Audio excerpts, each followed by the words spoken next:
What's going on, guys? It's Big Bear 77 back at you with a real quick Raw September 12th review. Okay, first off, I have two things to address. Number one, I'm gonna be honest with you guys. I didn't watch Raw when it happened, so I watched a lot of the YouTube stuff. And I kind of was trying to do my research on it, so I'm not going to give you guys a full review. I'm not going to even be dishonest with you guys, so I'm going to do my best to do this. I watched some highlights. I went on and tried to watch some of the replay, and it was messing up, so we'll put it all together. And because the reason I didn't watch it live is because I was watching Monday Night Football. I'm a 49er fan, and we were playing on Monday Night Football, so I watched that. Just saying. Next up, also people have been calling me a fanboy of SmackDown because I've been giving SmackDown, I guess, more love. But in reality, guys, think about it. SmackDown's been doing better. I'm sorry, Raw hasn't been living up to the hype, but I will try to be more positive when it comes to Raw.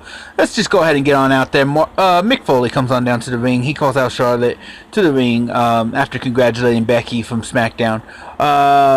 Flair decides she wants to talk to Brooke and told her mentorship is over. Yeah, folks, it's over. It's done.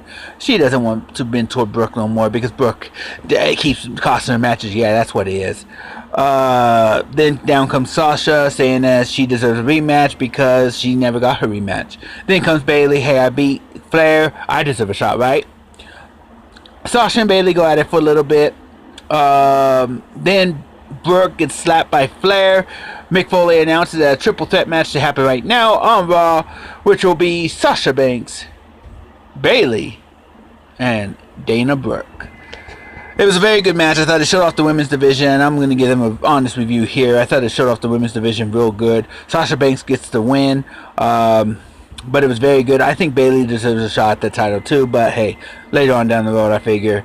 But Sasha Banks with the win. Next up, we have Bo Dallas against Brandon Scott. Now, if you don't know who Brandon Scott is, that's because it's a squash match. That's right, they're giving Bo Dallas another squash match. I'm not a big fan of these squash matches, but it's a squash match nevertheless. And because it's a squash match, Bo Dallas wins. Now, I understand that they're trying to recharacterize Bo Dallas or whatever they're trying to do with Bo Dallas, but I'm not a big fan of the squash matches, like I said. But Bo Dallas' attitude's a little different, and I kind of like the character they're going with. So, next up we have the Shining Stars. They're trying to sell timeshares in the locker room, and they're talking to R-Truth. They got R-Truth all hyped up. They're showing R-Truth the timeshares. They said, hey, you could go to Puerto Rico.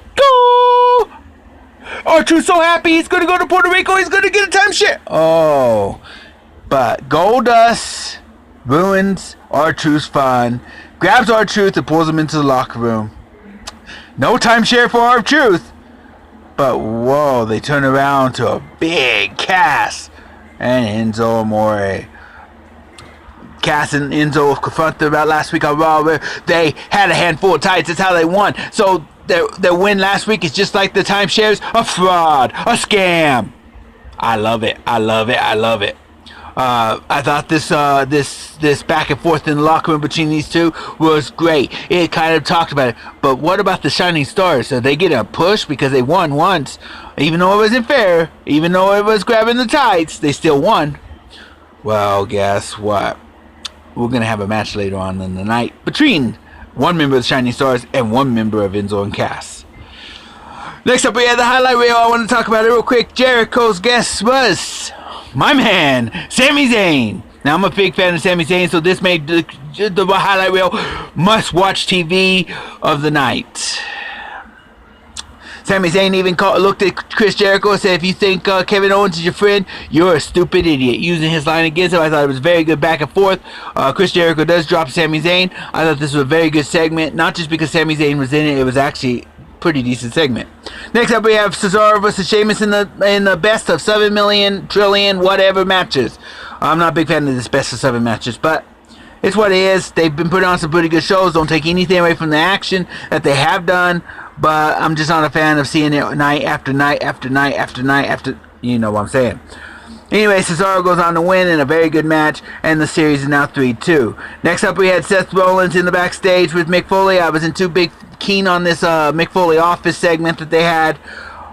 but it's still a segment, and it still had things. He's talking about Roman Reigns. Why does Roman Reigns get a shot? Mick Foley says, well, he was kind of ripped off too by Triple H, and then he tried to tell Seth Rollins that Stephanie doesn't know anything. I still don't know about that.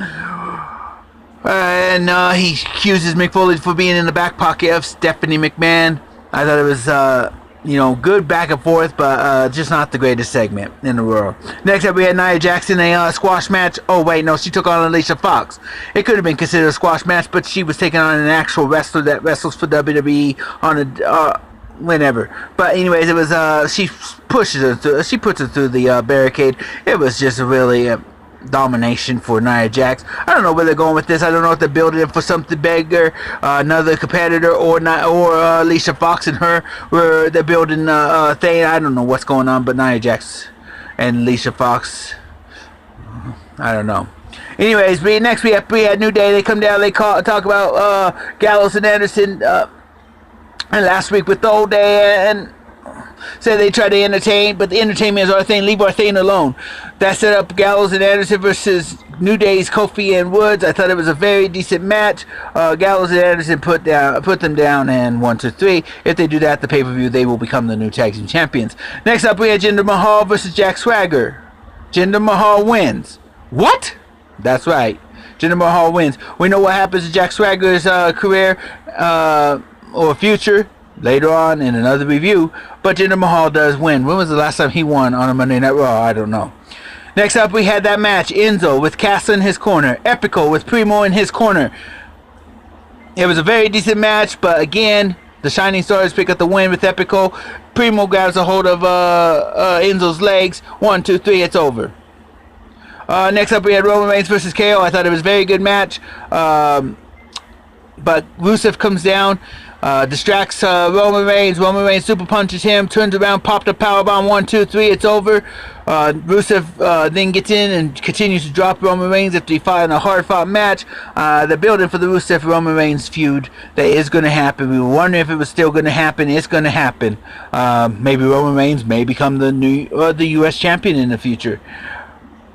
All in all, the night wasn't too bad. It was actually a better night than they've been having. So you stepped up your game some, heading closer to your pay-per-view. Let's see what you guys have to offer. SmackDown review will be coming soon. Same with NXT. Sorry for the late reviews. Catch you guys later. Peace.